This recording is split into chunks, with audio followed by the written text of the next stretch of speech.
twamuzamura ibiganza iryo zina ukariramya ukavuga uti Yesu ndagukunda.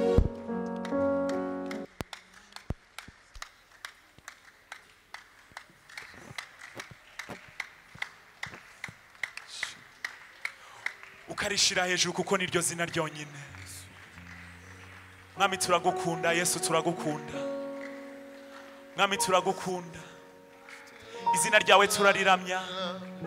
Niryo zina rinyeganyeza ibihome, niryo zina rikuraho ibyanze kuvaho byose, niryo zina rihindura amateka, niryo zina ryonyine turane. Izina rya Yesu Kristo, izina rya Yesu Kristo, izina ryaramwije kuva kera, izina turamye uyu munsi, izina rizahoraho, izina rizaduhesha ubugingo, izina riduhesha ubutware, izina riduhesha kubabarirwa. Iryo ni izina rya Yesu Kristo ryonyine.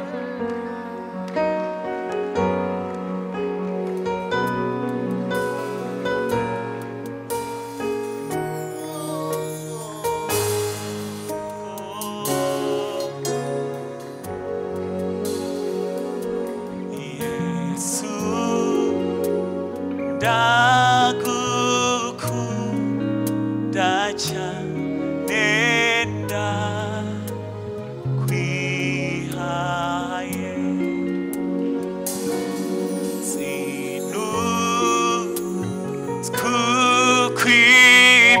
sinuzkukwibyaha byanjye binezeza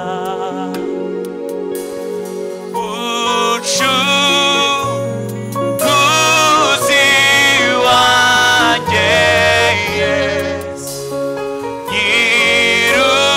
nyir'ubuntu bwose ntabwo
turagushima mbere byose ko ari wowe wabanje kudukunda.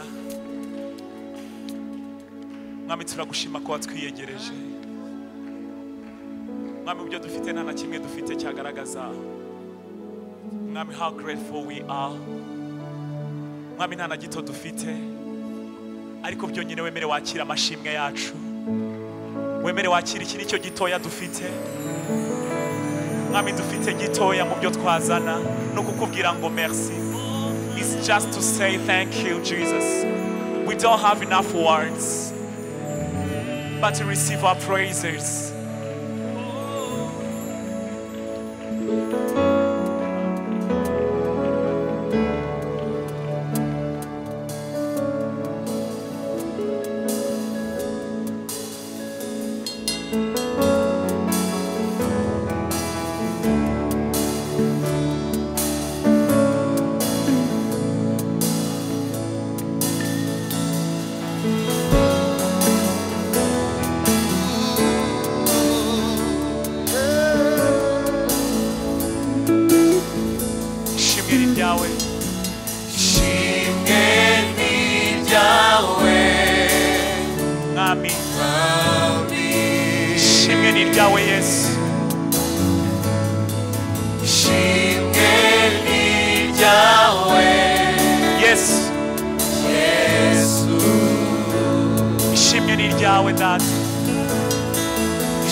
Cyonyine dushoboye shimwe ni ryawe nami shimwe ni ryawe shimwe ni ryawe Yesu shimwe ni ryawe shimwe ni ryawe Data ababishoboye mwami twamuzamurira ibiganza tumushime ishimwe ni ryawe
imbabazi zawe nizo zituma tudashiraho umurava wawe niwo utuma tudashira imbabazi zawe nizo zituma tudashiraho umurava wawe niwo utuma tudashiraho imbabazi zawe nizo zituma tudashiraho umurava wawe niwo utuma tudashira niwo ukora ibikomeye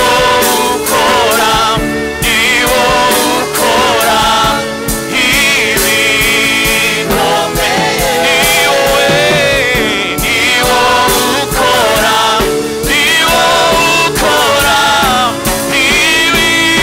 ibikomeye imbabazi zawe nizo zituma tudashira umurava wawe niwo utuma tudashira ni wowe ukora ibikomeye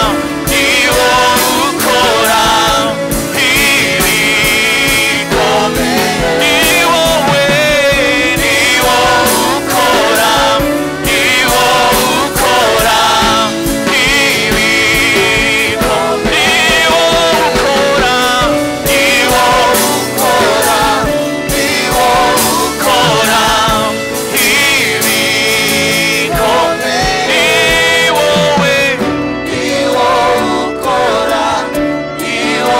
ukora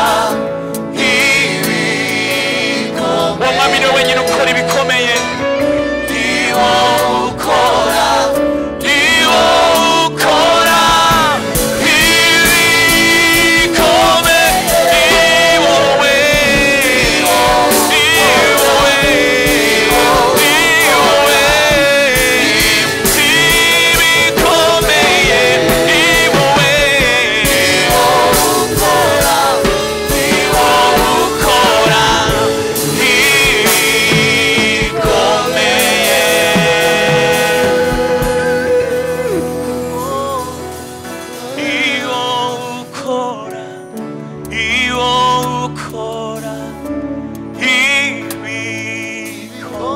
ese twabyaturana niwo ukora ibikomeye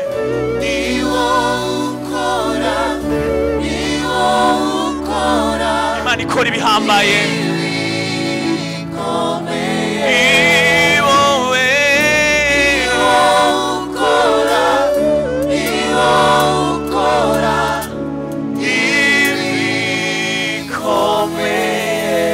umwami wamukomera amashyi menshi arakwiriye wamushira hejuru amuvugiriza impundu arakwiriye guhabwa icyubahiro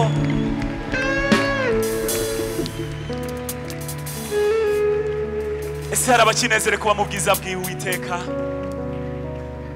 ndagira ngo n'abicaye bishoboka niba nta kibazo twahaguruka tugafatanya guhimbaza Imana ndirimbo tugiye gukora iroroshye iravuga ngo I will worship you for who you are tuzamuramya byonyine kubw'uwo ari we atari kubw'ibyo yaduhaye ngo Daniel Meshaka na Abedinego bajya kubashira mu muriro itanura ry'umuriro baravuze ati nitadukiza nta kizatubuza kuyiringira natwe niyo ntacyo yakora ibyo yakoze bigaragaza ko ari Imana niyo yarekeraho gutanga imigisha iyo twabonye irabihamya niyo yarekeraho gutanga urubyaro twabonye abo yazihaye kandi nabyo turashima niyo yarekeraho gutanga amafaranga naho twuri ubu ngubu si twari tuzi ko twahagera uko byamera kose tuzahora twiringira uko byahora kose tuzayihimbaza kubera uko ari yo yonyine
ubishoboye wakongera ijwi ryawe. We worship you for who you are. For who you are, I will worship you for who you are. I will worship you for who you are. Jesus. I will worship you for who you are. I will worship you for who you are. I will worship you for who you are. I will worship you for who you are. Jesus.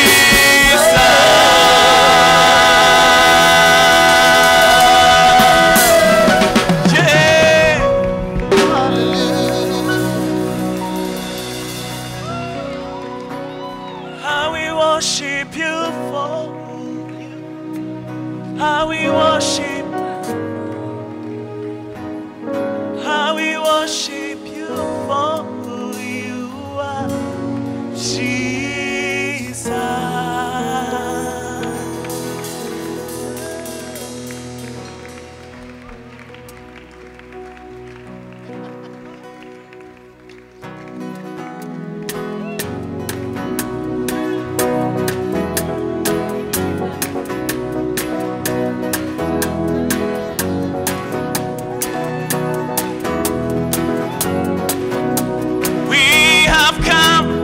Worship you only, King of Kings, Lion of Judah. We have come to worship you only, King of Kings, Lion of Judah. We have come to worship you only, King of Kings, Lion of Judah. We have come to worship you only, King of Kings, Lion of Judah. Oh, Bwana, twakuabudu mfalme, Simba wa Yuda.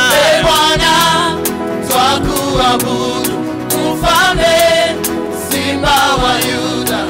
Bwana, twakuabudu mfalme, Simba wa Yuda. Bwana, twakuabudu mfalme, Simba wa Yuda. We enter your court today, bringing our offering, lifting our hands in praise, giving you everything. We enter your court today, bringing our offering, lifting our hands in praise, giving you everything. Kwa shangwe,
miracle walking God.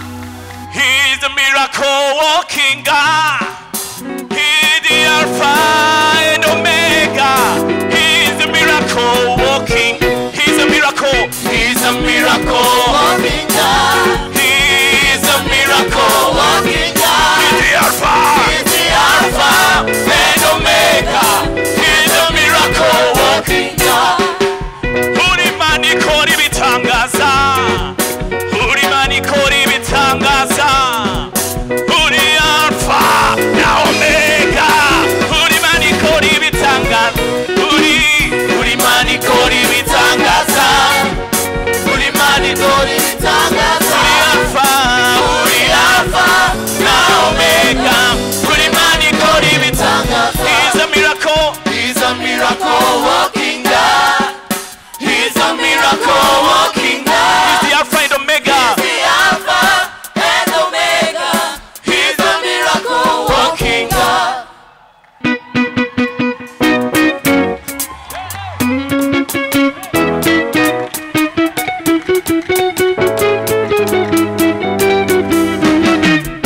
He's a miracle. He's a miracle walking God.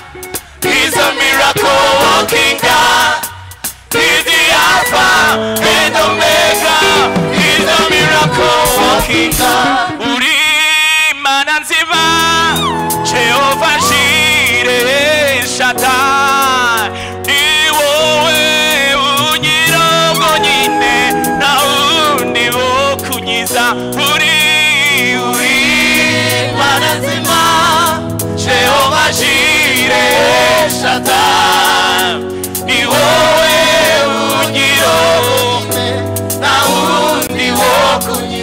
Sanyangusingiza Yesu, sanyangusingiza Yesu, kuimbaze kushire ibitangazo ukora imirimo itangaje. Haleluya, urakomeye. Sanyangusingiza Yesu, sanyangusingiza Yesu, kuimbaze kushire ibitangazo ukora imirimo itangaje. Haleluya, urakomeye. Sanyangusingiza Yesu, kuimbaze ushire hejuru ibitangazo ukora imirimo itangaje. Haleluya, urakomeye.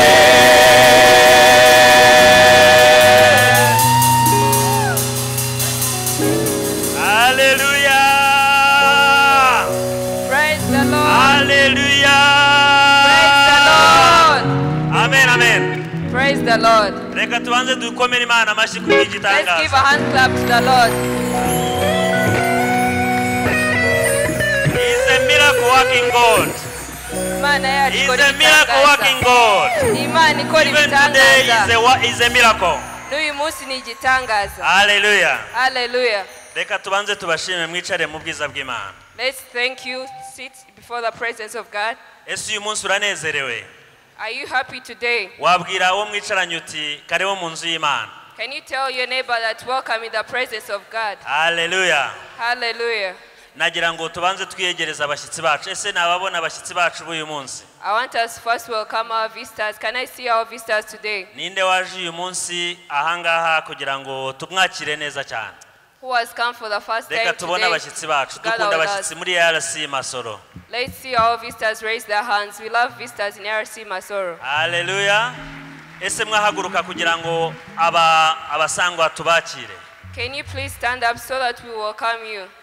Ngaho ni mumwakire mu izina rya Yesu ndetse no mu izina rya Dadi. Welcome the visitors in the name of Jesus and in the name of Daddy. Hallelujah. Hallelujah. Yesu ashimwe cyane. God be praised. Tugiye rero kubanza gusengera abana bacu kugira ngo bajye muri Sunday school hanyuma dukurikizeho gahunda nziza cyane. We're going to first pray for our children so they go to the Sunday school and then we'll continue with our program. Ababyeyi bashinzwe abana nagira ngo mubahagurutse tubasengere. Parents who are responsible for the children, please make them stand so I'll pray for them. Yesu ashimwe cyane. God be praised. Mana nziza, mana y'icyubahiro, mana y'umugisha udasanzwe, mana yatugejeje ahangaha amahoro ndetse tukaba turi kumwe n'abana bacu. twongeye kubakwereka tubereka n'abarimu kugira ngo babashyire mu biganza byawe babayore mu nzira nziza bazamuke bakura mu nzira nziza igana mu ijuru bazamuke bazi izina ryawe kandi Imana bazaba abakozi bawe mu gihe cyiza iri torero rishingiye ku bana reka rero ubaha ubwenge budasanzwe ubigishe kugira ngo bazajye mu cyimbo cya base n'abanyena icyubahiro kibi cyawe mu izina rya Yesu Kristo amen Amen. tugiye kujya mu gikorwa cyiza cyane mwumvise ko Uwiteka ari hano mwuka wera ari hano. We are going to do a very wonderful act, and as you've heard, the Lord is here. The presence of the Lord is here. twahimbazaga Imana mu kuririmba ubu tugiye guhimbaza Imana n'ibyo yaduhaye. We are praising God in praise and worship, and today we are going to praise God with what He gave us. Hano dufite ibitunga by'ibyacumi. We have the basket of the tithe. Na hariya kusayidi dufite ibiseke by'icyacumi. And we also agatangaha hari ibyifuzo ariko igihe Imana yagusubije na hano hari amaturo yo gushima Imana ko yagukoreye ibitangaza. We have a basket for prayer requests, and if God answers you, you bring your thanksgiving offering in the thanksgiving basket. Aho twicaye hagiye kunyuraho ibitunga by'amaturo asanzwe. There's going to pass amidst us a basket of normal offerings. Niturangiza turi buze gutura amaturo ya sociale. Reka tubanze dutura amaturo asanzwe dufatanyije na worship team hanyuma ndaza kubabwira neza igikurikiyeho ku maturo ya sociale. Ndagira ngo nze kubivugaho neza kuri sociale kuko ni ibintu biri special. Yesu abaho umugisha. After giving these normal offerings, we are going to give the social affairs offerings. So I'll come back for that act. God bless you.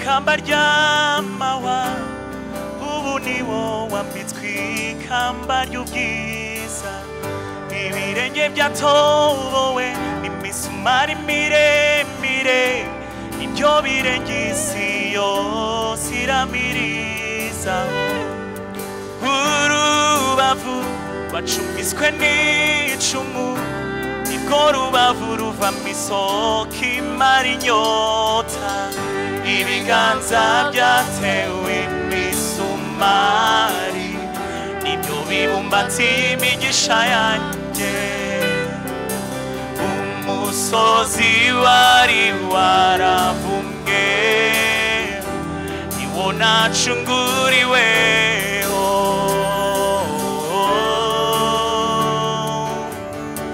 Karuvari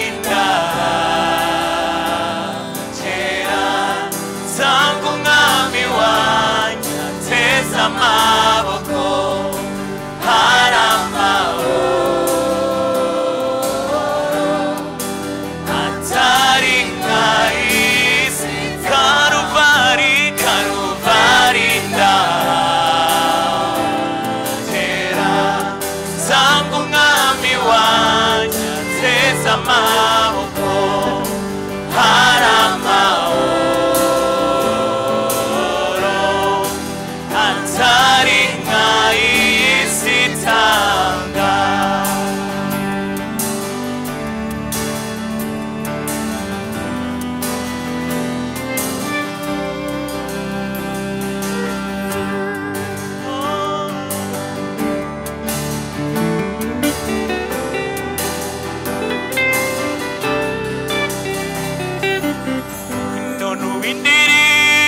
zimanuka nk'amazi asuma wanyiguze niwe ndirimbo ya mbere amaraso yavuye niyanyoza ibyaha umubiri washenjaguwe niwonyiriramo indwara ibiganza byatewe imisumari nibyo bibumbatiye imigisha yanjye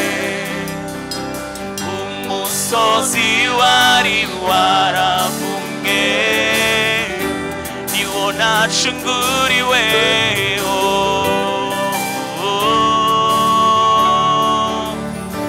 Karuvari ndagera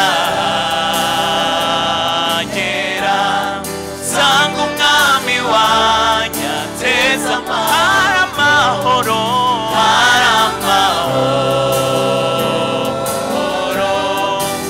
atari nk'ay'isi itanga Karuvari ndagera nsanga umwami wanjye ateza amaboko hari amahoro atari nk'ay'isi Karuvari ndahagera nsanga umwami wanjye ateza amahoro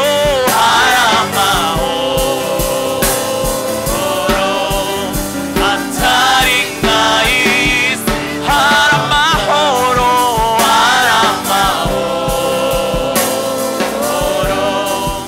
atari nk'ay'isi itanga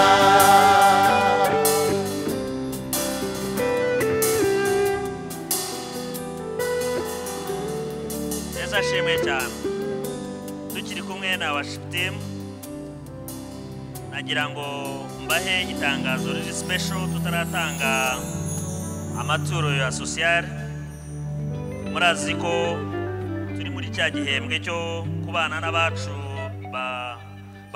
barokotse genocide nagira ngo nituba dutanga social tubizirikane. You know, we are in the term of commemoration. We are reaching the term of commemoration, helping those ones who survived genocide, the genocide survivors. So as we are giving our offerings, let's think about it. Ya gahunda zose zisanzwe tujya dukora zo kwakira amasengesho ku bantu bakeneye amasengesho ivuga butumwa kuri televiziyo amateraniro dukora kugira ngo dushyigikirane tunasengere aba bavandimwe bacu barokotse genocide y'abatutsi yo muri 1994. All the programs that we always do, going to radios, praying, receiving people who want to be prayed for those ones who survived genocide. Izo gahunda zose zizakomeza. All those programs will be done. Nkabangira ngo nibutse abimutse abantu bashya batuye mu maserire yacu kugira ngo information zose tuzitangiye kugira ngo tuzabane nabo. So I would like all the home cell leaders to give us all the information on people who have shifted, or someone who has shifted can always contact us. Tufite na gahunda yo kuzasangira agape n'aba barokotse genocide tariki 23 z'ukwezi kwa kane. We also have a program of sharing with the genocide survivors on the 23rd of April. Kubw'ibyo rero dukeneye bije kandi bije zava muri twebwe. For that reason we need a budget, and the budget will come from us. Iyo budget irangana na $1,900,000. That budget is 1.9 thousand Rwandan francs. Akaba ariyo tugiye gutangira. And it's what we are going to give. Reka rero mpamagare umuvandimwe Shaka yohereza igitunga kugira ngo twese dushyigikire iyo social. Let my brother Shaka bring the basket so that we support the social offering. Reka rero dufatanya na worship team twese tubitekerezaho dushyigikire kino gikorwa Yesu abaho umugisha. As we join with worship team thinking about it, let's support this act. God bless you.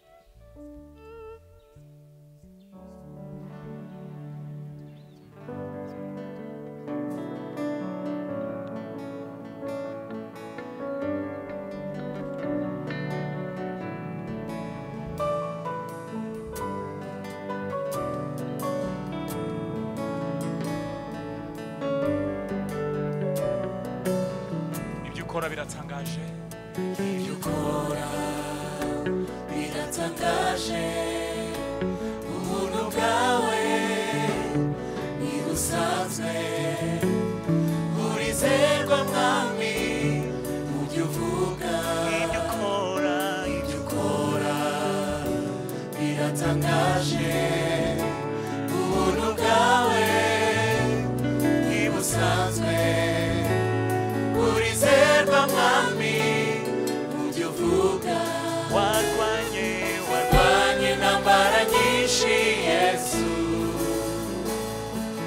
nkuru nigeze numva ko watsinzwe uri yawe mwami uri yawe yawe ugira neza ibyo ukora birahambaye nari narakumvise none ndakubonye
God will bless you for this act that you've done, the act of love. I want us to give a hand clap to God for worship team. Worship team, you can have your seat. Hallelujah. Hallelujah. Igiterane cy'amasengesho iminsi 21 tuzakora guhera ku cyumweru nijoro. We have our 21 days are starting on Sunday evening. Ndumva ibyo ngibyo pastor buze kubishimangira kugira ngo twese tuzaboneke muri ayo masengesho y'iminsi 21. The pastor will emphasize on that so that we'll all be there. Reka rero duhaguruke twakire pastor ugiye kutugezaho ijambo. Let's all stand and welcome the preacher of today. Dushimire n'Imana ko yaduhaye undi munsi mwiza kugira ngo tube turahanga. And we also thank God for he has given us another day so that we rejoice in his name. Yes, abaho umugisha.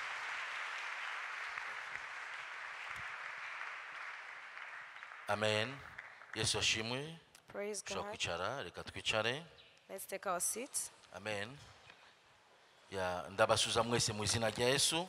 I greet you all in the name Amen. of Jesus. Ya reka tukomere Imana amashyi turi bazima. Let's give Turi God a mighty kumeka, hand clap as we tumeze praise neza. him. We are well. Amen. Amen. Amen. Ya matangazo ibyo Papa Peter yavuze ni byukuri. Ari giterane cy'amasengesho turabizi kimisi 21. There's an announcement that just passed. We have prayers that are starting on the Tuzatangira 26th. Ya tuzatangira gutariki 23 ku cyumweru. We are starting on Sunday on the 26th of March. Ya ari ni giterane cy'amasengesho tukora buri mwaka. And we have a prayer crusade that we do every year. Kandi tuzatangira mu ijoro yo ku cyumweru tariki 26. And it starts on the night of Sunday, 26th of March. Ya ibyo tuzavuga cyangwa se topic y'imisi 21 y'amasengesho. And the theme of this crusade that we will be having, kubera abandi isoko y'umugisha. and the theme is about being a source of blessing to others. Kubera abandi isoko y'umugisha. To be a source of blessing to others. Yobu 22 And it's in the scripture of Job murongo wa 22 30. and verse 30. Amen. Amen. Mubyandike kuko nibyo nira jambo tuzagenda muri jambo muri minsi 21 yose amasengesho. Please note it somewhere, for this is the theme that will drive us through the 21 days of praying and fasting. Amen.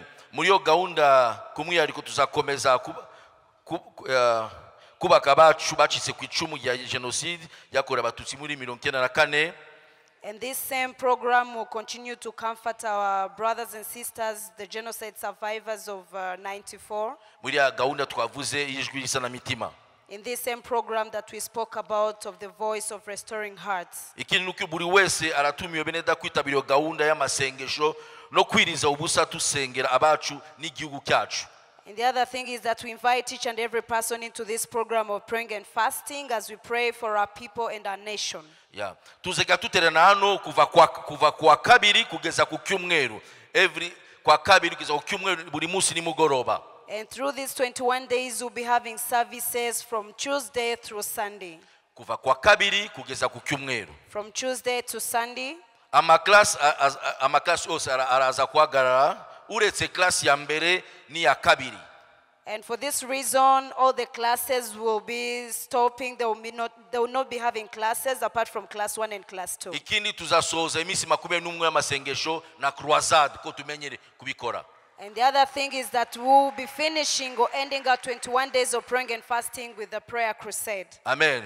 Yeah. Ini tangazo nuko abigishwa bose bigishwe na Daddy muri class 1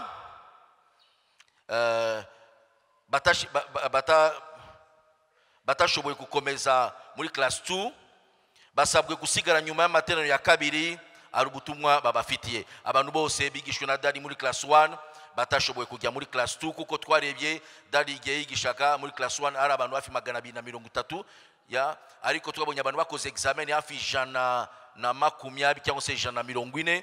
So ari gap nini cyane bari abantu bose batakomeje mu class ya kabiri. Turabasaba nyuma y'ikirute ya kabiri basigare ari butumwa babafitiye ya tuza kubagezaho. Daddy aricyo abasaba kuko Daddy yakurikirana ira class ye ira class Daddy yakuyikurikirana arifuza kugeza nabo ku class 7 kuko yaba promises. So please nima watakaye mu nzira please turifuza ko garuke ukomeze. Amen. Yeah, we request all the students that did the class 1 with Daddy, but did not finish up that same class to go to the second class. I requested to stay behind after the second service because they have a special announcement for them. There's something Dad wants them to be informed about. Amen. Amen. Yeah, turashimana ku munsi wa none. Turashimana no ku babyeyi bacu. We praise God for today. We thank God for our parents. Yeah, bahisemo kugira ngo tushoboye kuganiza ubwoko bw'Imana uyu munsi. Who gave us the opportunity to speak to the people of God today. Kandi ndashimira Uwiteka nabashimira namwe mwese kuza kwanyu. And I thank God for each of you that are here this morning. Amen. Amen. Pastor Marcel we yagiye Kicukiro ngewe naje hano. And Pastor Marcele is preaching in Kichukiro and I stayed home. Kuko muri minsi ngewe ban deployinze Kicukiro ubu ngubu ngewe nabaye wa Kicukiro kugeza mu kwezi kwa 9. And I've been taken to Kichukiro Parish from this time to September. Amen. Amen. So ariko ndacyari Masoro. But I'm still in Masoro. Kandi ikindi nuko ababyeyi bacu nabo next week bazaba ariko next week nababyeyi bacu bazakomeza natwe. And next week our parents are coming back and they will go through this whole time with us. Amen. Amen. Amen. Yeah. Uyu munsi ndifuza ko tuvuga ejuru ya kutinya Imana n'urufatiro cyangwa se nishingiro ibintu byose. I would like us to talk about the fear of God as a foundation of everything. Kutinya Imana ni rufatiro. Fearing God is the foundation. Utatinya Imana bene data na rufatiro ufite mu buzima bwawe. When you don't fear God, you do not have a foundation in your life. Igihe umuntu atinya Imana ari urufatiro rukomeye ruba mu buzima bwe. When someone fears God, they have a foundation into their life. Turaza kusoma ira mirongo. And we'll be reading the scriptures there. Zaburi. We read in Psalms. Turaza kusoma n'imigani. We are also reading in Proverbs. ya bishobotse bayidushireho. Let's read the scriptures.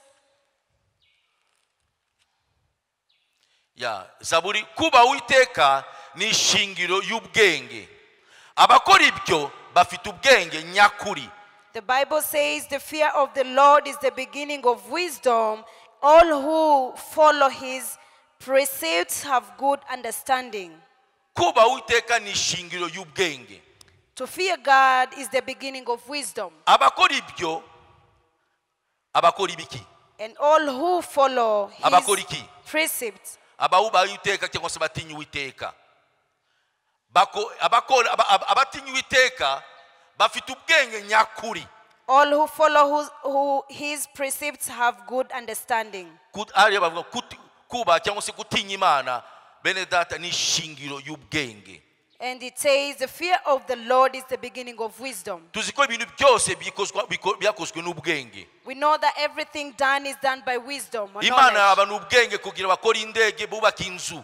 God gave knowledge to people to do the airplanes and build houses. Imana abantu ubwenge kugira ngo bubake neza n'ingo n'ibintu byose. God can even give us wisdom to have good marriages. Imana ituha ubwenge kugira ngo bene data tugire ubuzima bwiza twitware neza. God gives us wisdom to have a good life and have a good character. Na niyo mpamvu ushaka kutinya Imana bene data ndi rufatiro ibintu byose. And that's why I say that the fear of the Lord is the foundation for everything. Migani igice cya kena And we murongo wa 10. read in Proverbs chapter 9 and verse 10.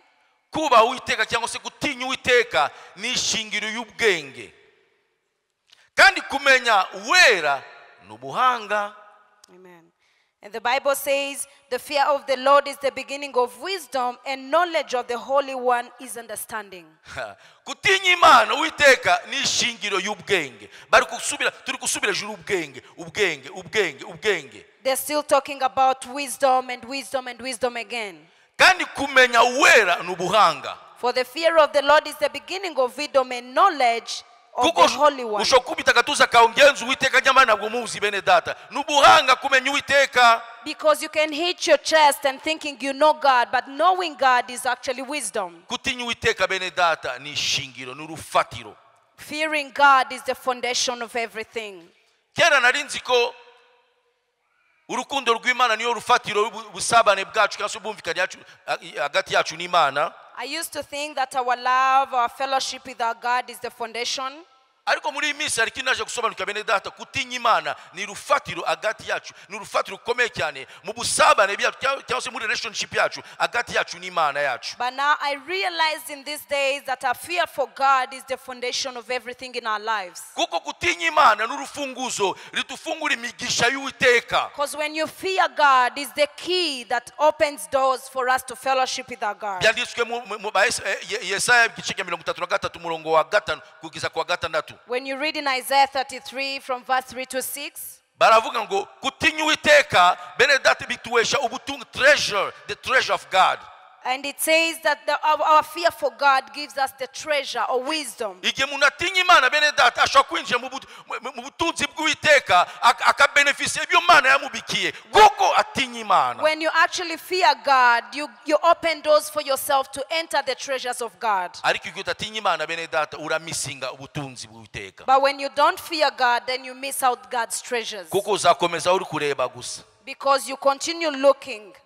Namushokuva ngo ukunda Imana bene data utayitinya. You cannot actually love God when you don't fear Him. Kuko umuntu uvuga ngo atinya Imana agomba kuyikunda. When you actually say that you fear God, then you should love Him. Kandi igihe uvuze ngo ndakunda Imana ngomba kuyitinya. And the time you say that you love God, then you should actually fear Him. Byose birajyana bene data. Kutinya Imana no gukunda Imana byose birajyana. These are things that do not contradict each other, because when you love God, then you fear Him. Na niyo mpamvu turi kuvuga ejuru rufatiro rukomeye cyane. And this is why I'm talking about this strong foundation. None nifuza ko bene data tushira urufatiro mu buzima bwacu. I wish us to actually put this foundation in our lives. Ndifuza ko Imana itufashe tushira urufatiro mu buzima bw'Ukristo. I wish that God will help us to put a foundation in our lives as Christians. Amen. Amen. Igihe tureba inzu, When we look into this house, twese tutangazwa ni inzu nziza. We are all surprised because it's a beautiful house. tubatse inzu nziza, We built a beautiful inzu house. isa neza, It looks so beautiful. ifite amabati meza, It have the best roof. ibikuta byiza, The walls. dufite carpet nziza, We have the great carpets. ariko hari ikintu tutashima, But there's something that we can't say to. hari ikintu ntabwo tugishima kuko ntabwo tubibona. There's something we don't see with our own eyes. Kandi kila kintu bene data ni urufatiro, ni fondation. And this thing is the foundation. Nta muntu ushobora kubona fondation, hano nta muntu ubona fondation. No one can see the foundation. Twese turi kubona ko bazamuye ibikuta, ibintu byose. We are all seeing the walls and the visible things. Umuntu akagutumiriwe mu rugo ukareba inzu, mbega umugabo afite inzu nziza. And somebody invites you in his house and you admire the house. Nk'inzu ya papa Bucyana afite inzu nziza. When we talk about Papa Buchana's house, it's a beautiful house. Mbega inzu nziza. And you say, wow, what a beautiful house. Ibikuta byiza. The walls are great. Imiryango myiza. The doors are Amadirisha wonderful. meza. The windows, Rido nziza. the curtains, Na even carpet, inzu nziza cyane. even the carpets are awesome. Ariko ari ikintu tutashima. But there's something we don't praise or thank God for. Kandi kila kintu nicyo cy'ingenzi. And that thing is the basic thing. Kila kintu benera ni urufatiro. And that thing is the foundation. Urufatiro. The foundation. Tureba gusa bigaragara, We look unto what is visible, tukibagira ko ari urufatiro. but then we forget that there's a foundation. Na niyo mpamvu none turifuza gushira urufatiro gutinya Imana mu buzima bwacu. And this is why we wish to put a foundation in a fear for Abantu God. bakakureba bakagushimira kuko umeze neza, kuvuga neza. People look at you, they admire you because you talk well, Kuko witwara neza mu because you Gikristo. have a good conduct in your Christianity, Kuko uzi kuvuga neza mu ndimi. because you're eloquent in languages, Kuko uzi kuririmba neza. because you know how to sing. Ariko But then, urufatiro rwawe rumeze gute? your foundation, how is your foundation? Ni ikintu abantu batabona. This is something people don't see. Nta muntu ushobora kubona urufatiro w'ubuzima bwawe. And nobody can see the foundation of your life. Ariko reka tureke Imana ishire kutinya Imana. But let us ask God to put that foundation of a fear for God. Bamwe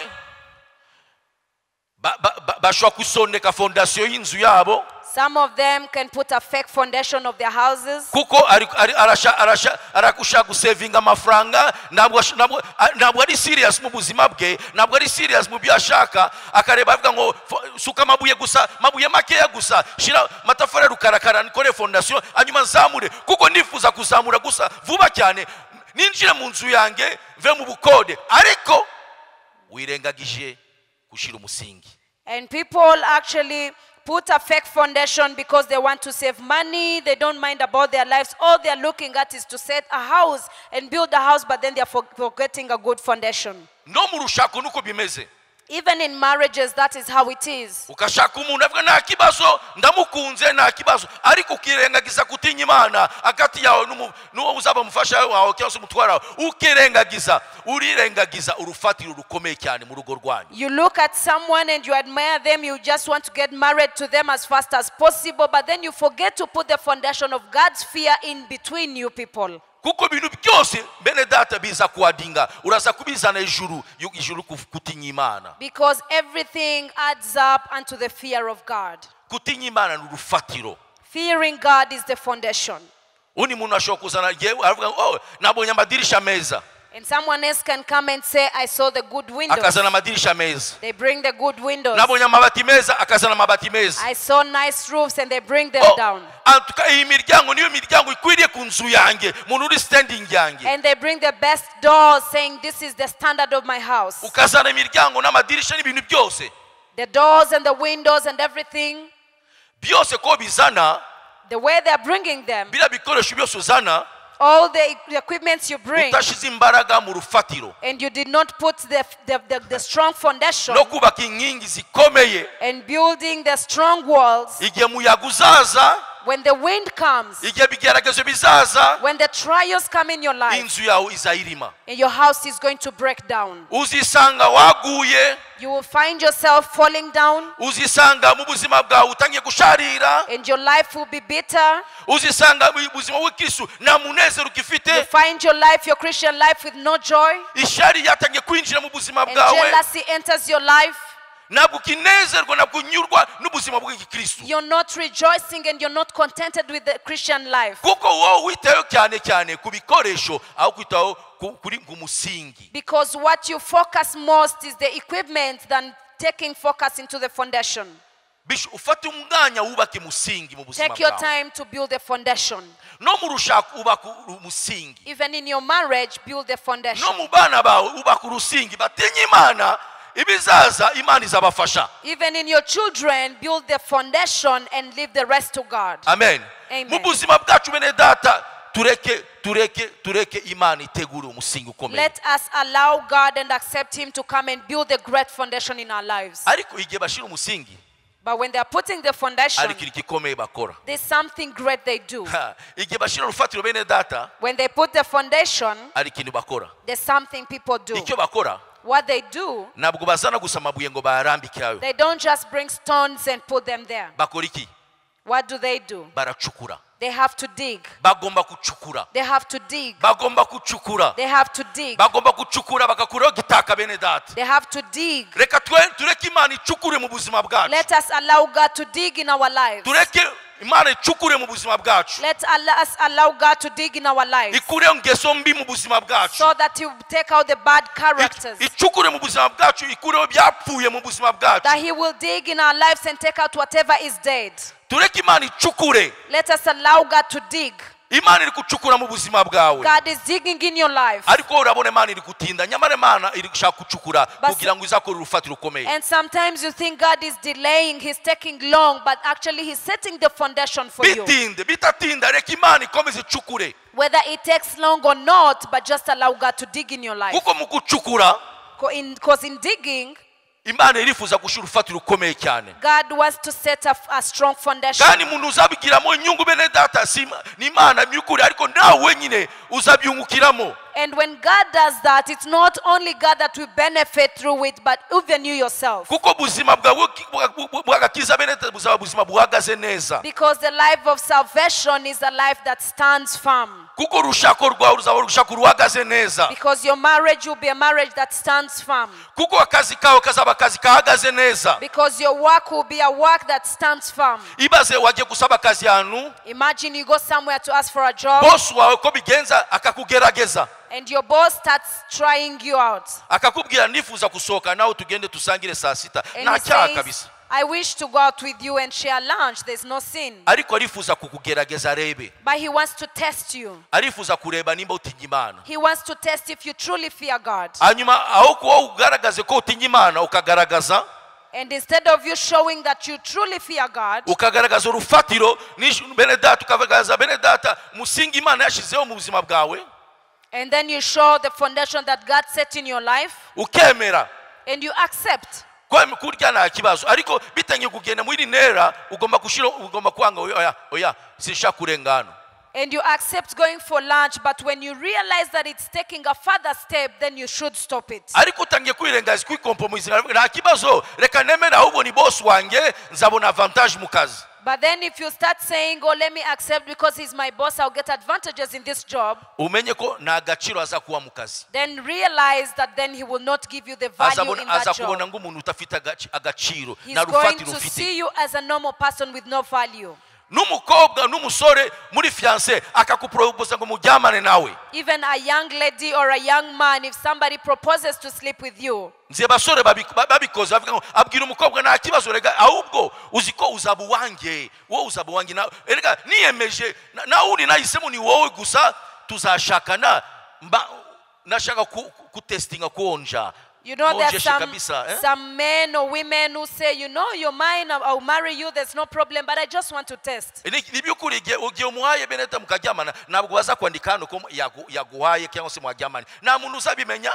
You know, when you actually accept to sleep with this person, nobody will know that because there is no sign on your Ariko Imana forehead. irabizi. But God knows. Kandi icyo wakoze And whatever you've done, uri kusondeka urufatiro rugo rwanyu. you're actually faking your foundation of your marriage. Umunsi ataza kwizera The mu time rugo, he will not trust you in this marriage, nushaka impamvu ahandi. do not look for another reason out Byatewe there. kiragiye wowe wabitangiye. Just know that you started that. Kandi umenye ko nta n'umunsi aza kwizera, kuko nubwo wamuhaye we azibwira ko oh anyway ashobora no kuba undi muntu. And know that the time you do that, he will say, as she did it to me, then she can do it to anyone else. Amina. Amen. Abajeni turi hano.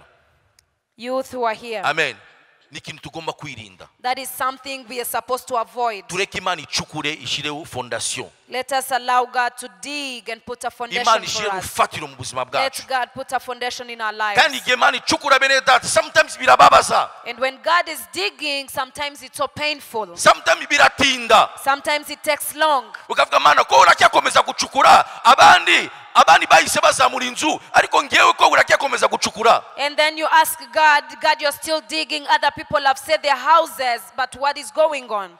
Ariko Imana, reka Imana ikore umurimo wayo. But let God do his work in your life. Ndibuka igihe kimwe narakoraga muri kabine muri nakihari mu 2000 nakoraga ari en face ya ari abaga Akagera Motor mu mugi ari en face ya UTC. I remember one time I was working in town opposite UTC. Ya nakoraga ari ariko nabonaga batangiye basenye iranzu y'abagariya batangiye kubaka UTC.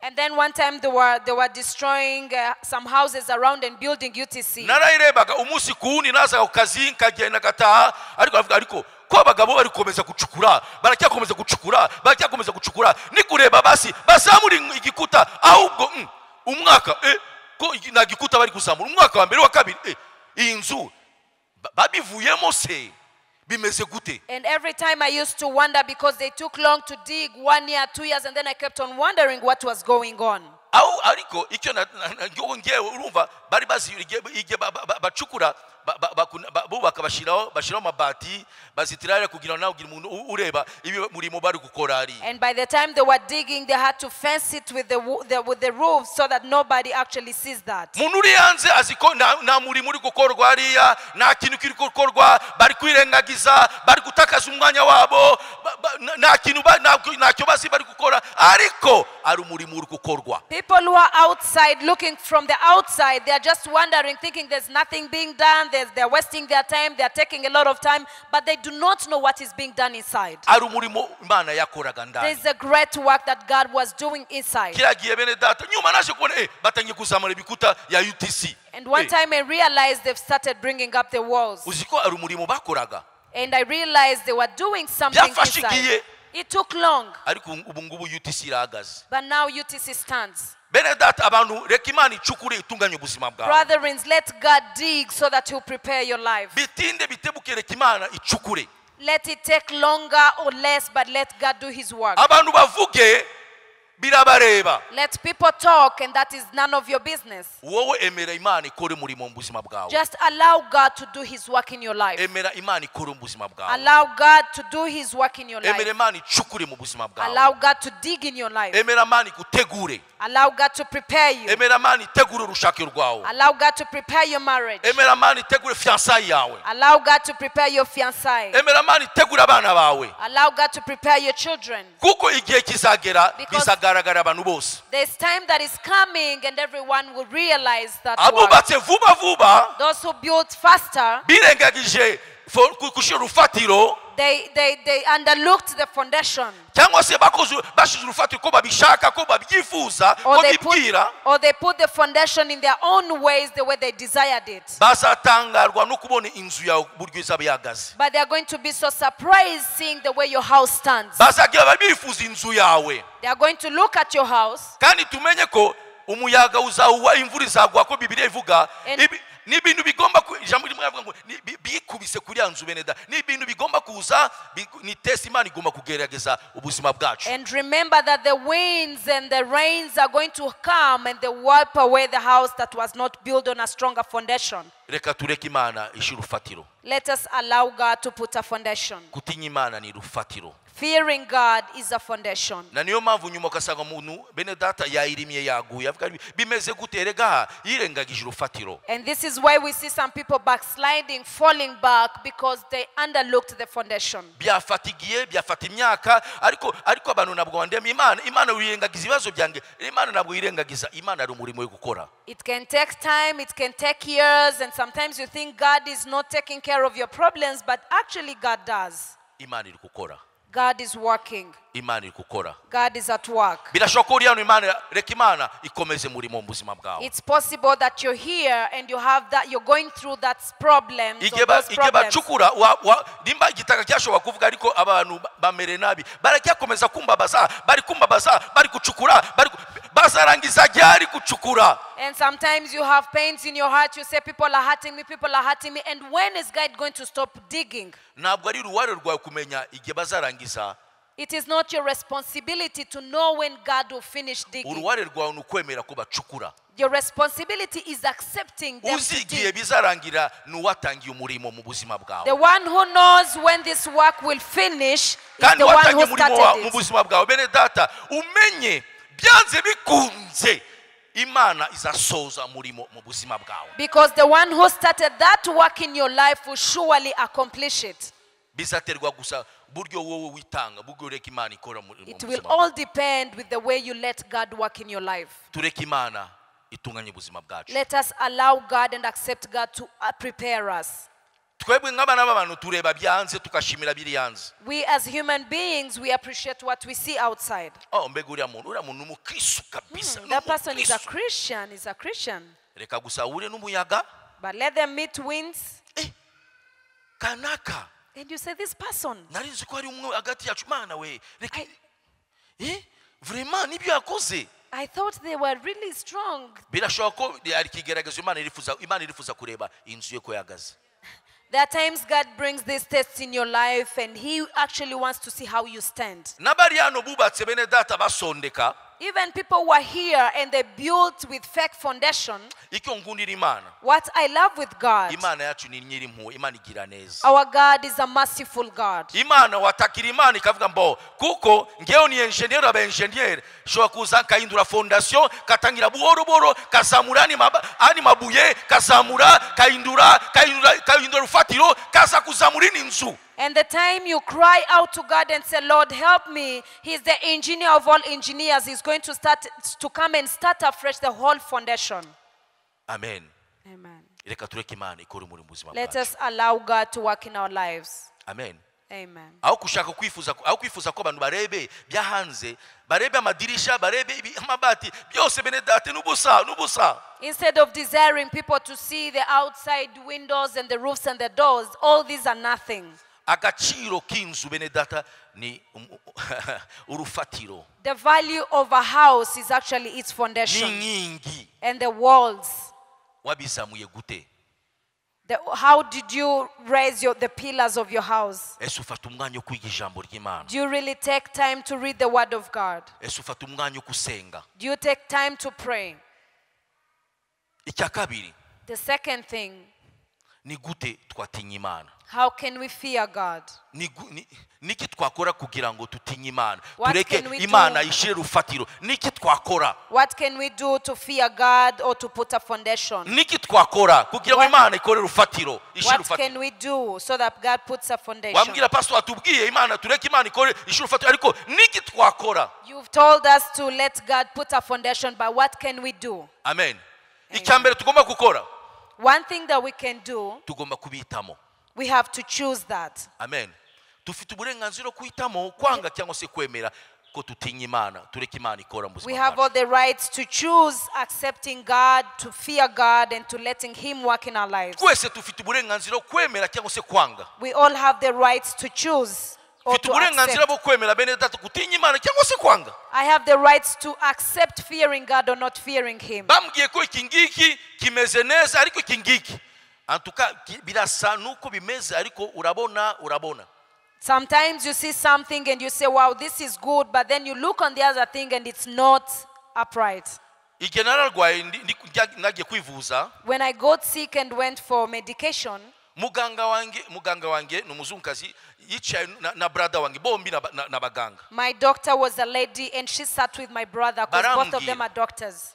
Barambwira, They told me, sasa kesi yawe your case, bizasaba ko uzajya ugaruka hano every 6 months kugeza tuzakubuza kugira ngo tukubwire ngo irekeraho, kuko ari tugomba gukora control na suivi, tugomba kureba ko ibintu bimeze mu mutima wawe, ko turi tuntu tuhagaze ko bihagaze. it is going to require you coming here after 6 months so that we do a checkup and see how things stand. Sasa aribuni buryo twakupropose kugira ngo ushake mutuelle de santé ari. But there's another way we can propose you to get medical insurance. Kuko ari yangeyo nishura 100% kuko na assurance fite. Because in that same place I pay 100% because I have no insurance. Arambia so birahenze. It's very expensive. reka wowe ushake urebe buryo washaka mituweli. Just find out ways how you can get a medical kandi insurance. ikindi byaba byiza ugumye hano kuko upikiye krize twakuvurira hano. And the other thing we suggest is that you stay around, because if you had a crisis, then it's easier for us to treat you. icyo tukupropose ni kimwe, And what we propose to you is one. ushake asile. Asylum. Asylum. Oh, we are asking you to look for us a refugee. Yes. Yeah. Yeah. Ube munzi, usaki asile, urupapuro rwa asile, asile kiromba kwemere uzabona assurance arindi navuga ngewe ntinyimana bina nabubinimo. Yeah, they were asking him to look for being a refugee in that place, and he said, I fear God, I can't do that. Arambwira no nta kibazo, ariko arindi modeli ibaita asile humanitaire.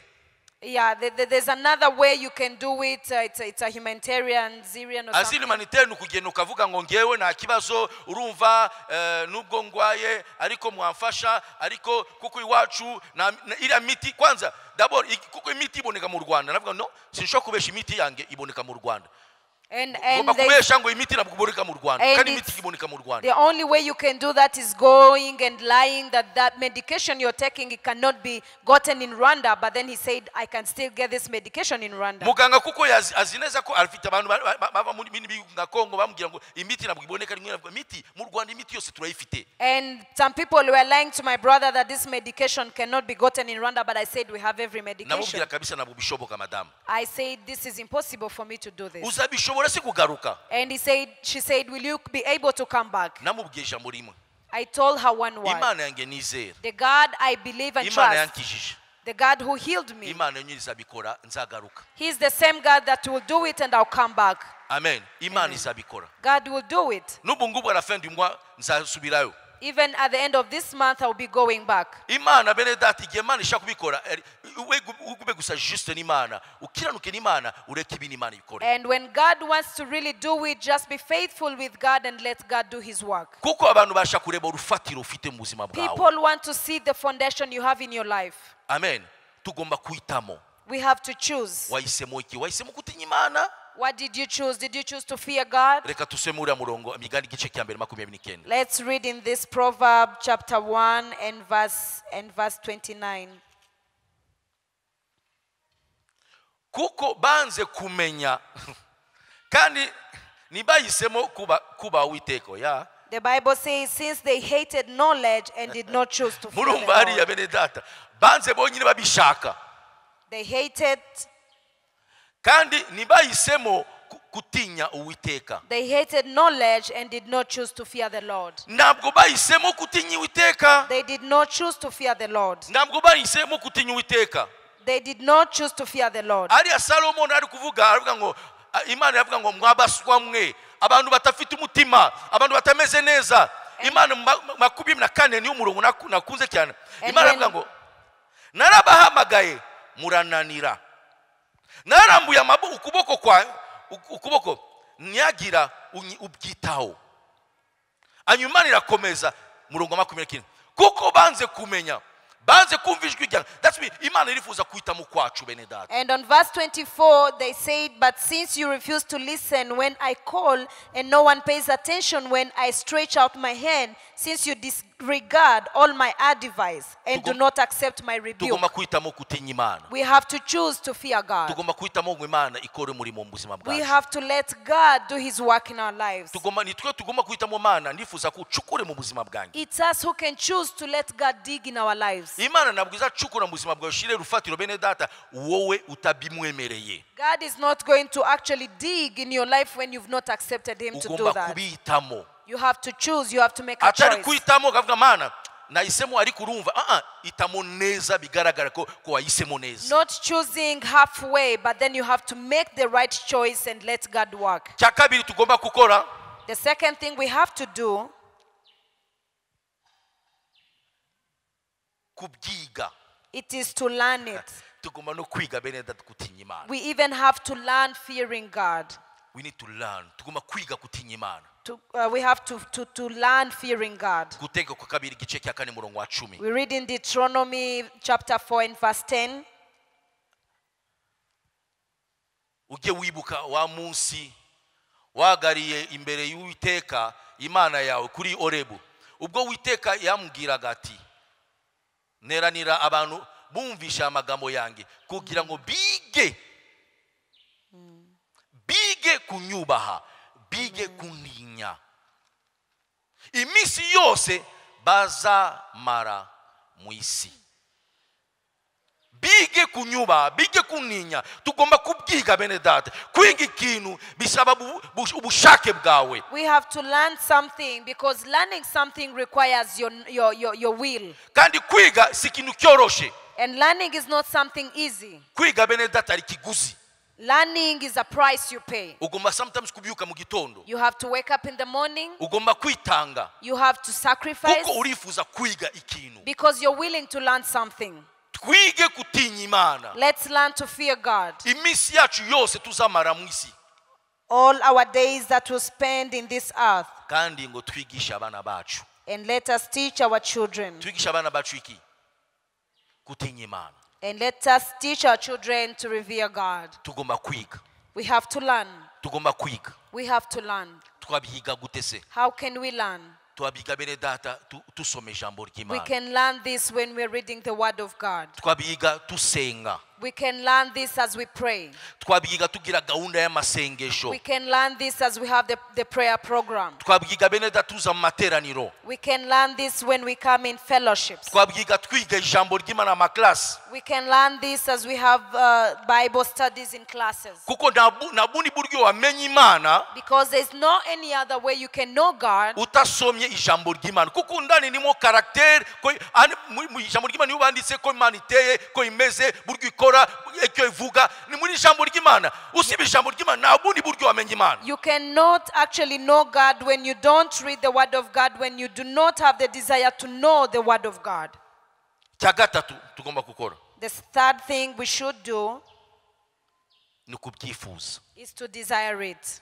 Tugomba kubyifuza. We have to desire it. Nehemiya igice cya mbere murongo 11. We read in Nehemiah from chapter 1 and verse Nyagasani 11. ndakwinginze tegeka ugutwi kwawe gusenga tegera ugutwi kwawe gusenga k'umugaragu wawe nuko umugaragu wawe bishimira kuba izina ryawe. And the Bible says, Lord, let your ear be attentive to the prayer of this your servant and to the prayer of your Kwishimira servants kuba izina ryawe. who delight in revering your name, Kwishimira kutinya Imana. who delight in fearing your name. Bene data tugomba kubishaka kubyifuza. Brethren, we are supposed to desire this. Tugomba kwifuza bene data kutinya Imana. We are supposed to desire fearing God. Tugomba kwifuza ko Imana ishira urufatiro mu buzima We bwacu. have to desire that God sets a foundation in our lives. Tugomba kwifuza ko Imana ishira urufatiro mu bana bacu, mu rushako rwacu, mu murimo wacu, mu muhamagaro wacu, mu byo tukora byose. We have to desire that God sets a foundation in our lives, in our children, in our marriages, and in our ministries. Tugomba kureka Imana ishira urufatiro. We have to let God put the Ariko foundation. tugomba kubyifuza. But we also have to desire this. Tugomba kubyifuza. We have to desire this. Ese urabyifuza? Do you really desire this? Ese urabishaka? Are you willing to have that? Ese urabishaka? Do you want that? Icyanyuma soza. And the last thing as I finish, Bamwe mu bantu bene data some of the people, batinya Imana kurusha abandi. they fear God more than others. Nehemiya igice cya 7 murongo 12. When we read Murongo wa kabiri. in Nehemiah chapter 7 and verse 2, Nuko mamwene data Anani na Ananiya umutware w'igihome b'ubutware bw'i Yerusalemu kuko yari umuntu wo kwizerwa akora iki arusha benshi kora iki arusha benshi ku. and the Bible says, I put in charge of Jerusalem my brother Hanani along with Hananiah, the commander of the citadel, because he was a man of integrity and fears God more than the most of Imana people. itusaba twese kutinya Imana. God requires each of us to fear God. Ariko abandi bene data basa kubikora kuko barabyifuza. But there are other people who do it because they're desiring it. Bandi barabishaka. Others are desiring it. nuko turi kubivuga bene data twese turifuza ariko arabani baravuga ngo oya ngewe kabisa ibyo numvishe ndashaka kubisha mu serious mu buzima bwange ndifuza ko Imana icukura ndifuza ko Imana ishira urufatiro ndifuza ko Imana ihindure urufatiro utameze neza ndifuza ko Imana icukura ikomeze icukura mu buzima bwange. Even though we are talking about this, but we all desire that God will put a foundation of fearing him in our lives, and some people are actually doing it because they have the great desire in them. Bari abantu bene data bazarusha benshi kutinya Imana. And those people will fear God more than other people. Nubwo benshi bose bumvishe amagambo bose biyemeje kutinya Imana. Even though all of them had the words, but some of them chose to fear God. Ariko bamwe bahisemo kutinya Imana. But some of them chose to fear God. Bamwe biga buryo bashobora bagoma kwiga buryo Imana igoma gukora. Other people learned how God is supposed to work in them. Abandi barabyifuza. And others had the desire. Wowe uriyagana bene data. Where are you, brethren? Ndashoje. I finished this. Ubuzima bwawe Your life. umeze gute? How is your life? Ese waretse Imana icukure mu buzima bwawe? Have you really let God work in your life? Igihe waretse Imana icukure, When you let God dig in your life, Imana irakora. then God works. Igihe utashaka Imana icukura, When you do not want God to dig, nta muntu uzabimenya. no one will know this. Nta muntu uzabimenya. And no one will know it. Nawe wenyine ushobora no kwibesha nawe. Even you yourself can lie to yourself. Oh, antuka muze mutaye inzu yange narangije inzu. And then you call people to come and, celebrate Nubatse your house. inzu.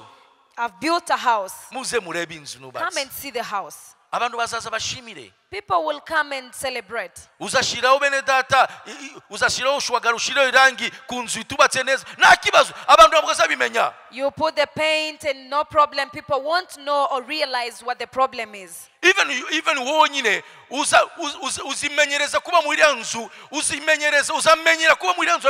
Nta kibazo muri inzu. Ntabwo imvura igwa. Ntabwo njyama hanze, mfite inzu, ndataha mu nzu, nta kibazo ntabwo nkodesha. So meze neza. Even you yourself, you will be pleased to live in that house, thinking it has a roof, there's no rain, there's no problem with it. Ariko rufatiro rumeze gute? But how is the foundation of that house? Umuyaga uje bizamera gute? When the winds come, what will happen? Ingi imvura izagwa ikomeye bizamera gute? When the heavy rains come, what is going to happen? Kuko twese Because each of us, byanze bikunze, no matter what, mariage yose, every marriage, buzima bwacu bwose bw'agakiza, in all our lifestyle, twese tuzahura n'ikintu kiza tuhinyuza bene data, challenge imwe, tuzahura n'ikibazo ikintu kimwe mu buzima bwacu cyangwa se mu rushako rwacu. each of us is going to meet a challenge that is going to challenge them in their lives or marriage. Ikintu kizagaragara buzi tumeze ni urufatiro tufite. And one thing that will show who we are, it will be the foundation that we have. Ni irihe rufatiro wifuza gushira mu buzima bwawe? What kind of foundation are you desiring to put in your life? Urisondeka cyangwa se uribwira ko usondeka Imana? Are you faking yourself or you think you're faking God? Reka tuhaguruke tuse. Let us all stand up.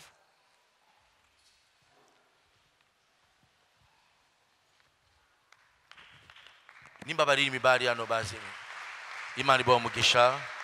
Imana yabucyubahiro. May God bless you. I surrender all. Urekure. Emera urekure. Imana icukure. Emera. Bikubabaze emera Imana icukure bene data. Just surrender everything to God. Allow him to dig as much Abakuseka as ko it's painful. birikubabaza ko uri gutaka. Hari umunsi bazagushima uziko ufite inzu nziza cyane. There are people who are going to be surprised and say, wow, do you know you have a beautiful house?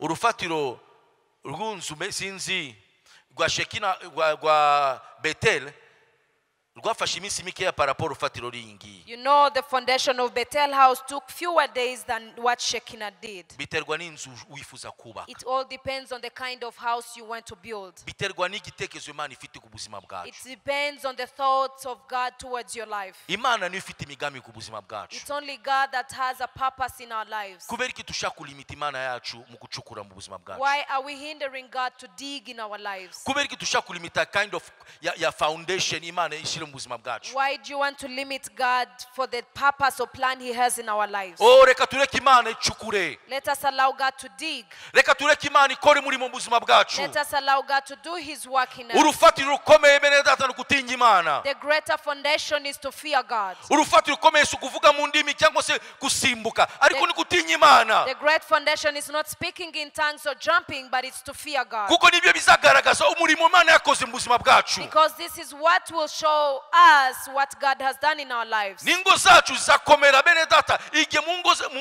mu rugo rwacu tutinya Imana, ibintu byose byubatse mu ijuru kutinya Imwiteka. Our marriages will go stronger because we have set the fear of God in our marriage. Reka baririmba turobore. Let us ask the worshippers to Tutekereza lead kuri us. ijambo buri muntu afata icyemezo. And let each of us take a decision. Uyisemo You choose, kubyiga you learn it, no kubyifuza. and you desire it. Ubikore mu buzima bwawe. Do it in your life. Imana ikore muri mu buzima bwawe. Let God do his work in you.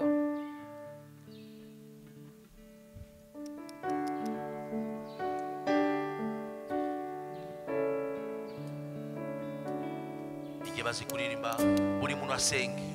As they sing, let each of us start praying. Umwanya tuwaye wo gusenga n'urunguyu bari kuririmba.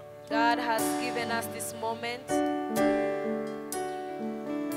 Yes, I surrender all to you, my God. Emere ukore murimo wawe. God, do your work. Yesu nduwawe yakira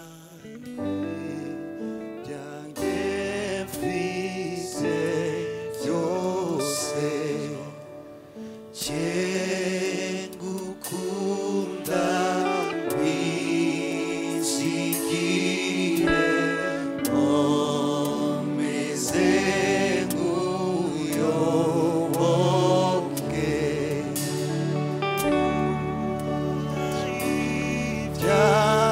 Yes, ndakuyaye mwami. bingana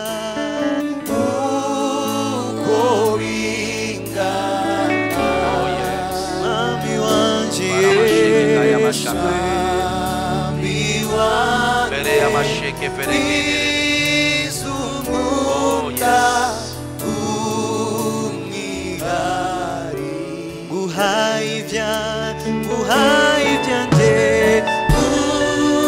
Yes, kuwaye ubuzima bwanjye.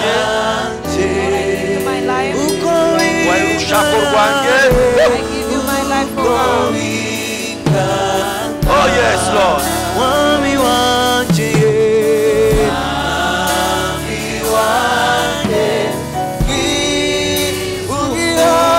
ungirarire suwe ndakwihaye nguhaye ibyanje Tangira usenge, usenge. Pray. Bana ndakuyaye mwana. Ndakuyaye komeze. Kodeye. Amashaka y'amakasheke. Maramayaka yandarabasheke. Rekeye mesheke yandarabasheke. Raba baba yamamasheke rekeye derebe. Koro muri mu muri mwange. Koro muri mu buzima bwange. Ramakashaka yandarabakesheke yenderebe. Karamashaka yandaraba. Urumwami mwiza bana. Oya makayandaraba shekerekeye kederebe. Turakuyaye mwami. Ukore ubuzima mu ukore muri wawe. Ukore muri wawe. Ukore muri wawe. Ukore mwami. Chukura mwami. Chukura mwami. Nubwo bimbabaza. Nubwo bimbabaza. Nubwo birangamiye. Nubwo nabo byumva. Nubwo nabo byumva. Ariko byonsi mwami. Ariko ugamije ukore ubuzima bwanjye. Ari muri mu buzima bwanjye. Ari muri mu buzima bwanjye. Ariko ukore mwami. Ari muri mu buzima bwanjye. Reko ukore mwami. Reko ukore mwami. Reko ukore mwami. Reko ukore mwami. Yakasheke yenderebe. Yabeke yenderebe sheke. Kaya mashaka yenderaba. Reka manukore. Reka manukore. Watu mwanya wawe mwami. Watu mwanya wawe. Watu mwanya wawe. Watu mwanya wawe. Watu mwanya wawe. Watu mwanya wawe. Watu mwanya wawe. Ukore mwami. Bwana tukore mwami. Watu mwanya wawe.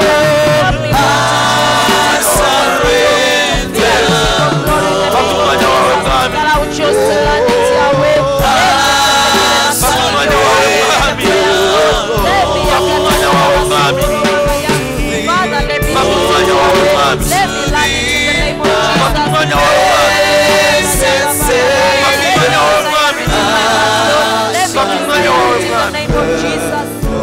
fata umwanya wawe mwami reka ukore umurimo wawe mu buzima bwacu mwami Father, do your work in our lives. mana turifuza kugutinya mwami We desire it in our lives, oh mana God. turifuza kugutinya mwami Father, we desire to fear you, Lord. turifuza kugutinya We mwami desire to fear you, King of glory. turifuza kugutinya igihe cyose mwami We desire to let everything go. turifuza kugutinya mu bintu byose mwami We desire to fear you, Lord, in reka everything. mana ushire kugutinya mu buzima bwacu mwami May you put the fear of you, God, in our lives. reka ucukure ushire urufatiro rwo gutinya mu buzima bwacu May you dig in us and put the foundation of the fear of you, mana reka Lord. utunganye ibyo tutakoze neza mwami May you prepare everything that we did not do well. ibyo twagusondetse mwami utunganye mwami Whatever we failed, oh God, we ask you that you will prepare in the name ibyo of Jesus. twakoze ku bwacu mwami ubitunganye mwami Whatever we did on our own, oh God, we ask you that you prepare it, Lord. shira urufatiro rwawe mwami May you put your foundation, oh shira God. urufatiro rwawe mwami May you put your foundation in the twiyemeje Lord. mana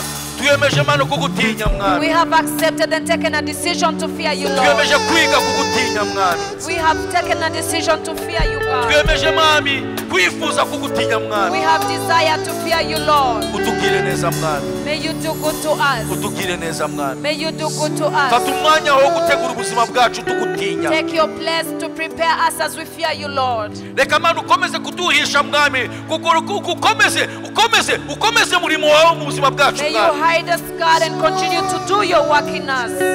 utugire neza mwami May you do good to us, King of turagushima glory. mwami We thank you, King of glory. turagushima mwami We thank you, Jesus. mukabona turagushima We thank you, Holy Spirit of papa God. turagushima We thank you, God. turagushima ku murimo ukora mu buzima bwacu We thank you for what you're doing in us, Lord. turagushima ku murimo ukora ku buzima We bwacu thank you for your work in us, oh nubwo God. ntabwo tubyumva ariko turagushima Because we can't hear it, but Lord, we thank you.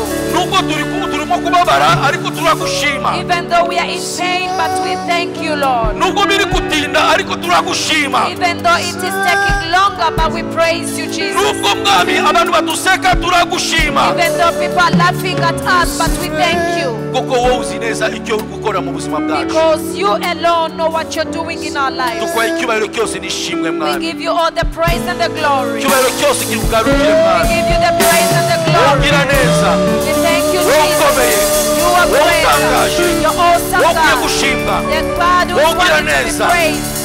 utugire neza mwami May you do good to us, oh ugire God. neza ubwoko bwawe iki cyumweru Do good to your people this Sunday. tutareka tutari n'amahoro yawe And as we leave, may we go in peace. tutari n'ubuntu bwawe May we go with your grace. tutari n'umugisha wawe May we go with your blessings, reka oh God. icyumweru mwami kirange no kugutinya no kukubaha Let this whole week be a week of fearing you, God. tuve mu matiku n'ibintu bidasobanutse That we mwami may come out of what is unpleasing mu before ishyari you. n'ibintu bitafatika mwami That we may take out what is unpleasing to you, ariko Lord. tugutinye That we mwami may fear you, God.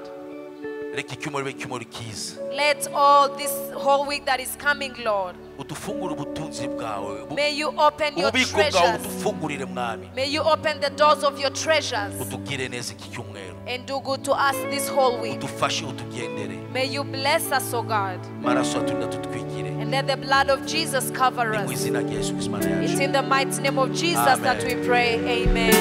amen imana ibaho umugisha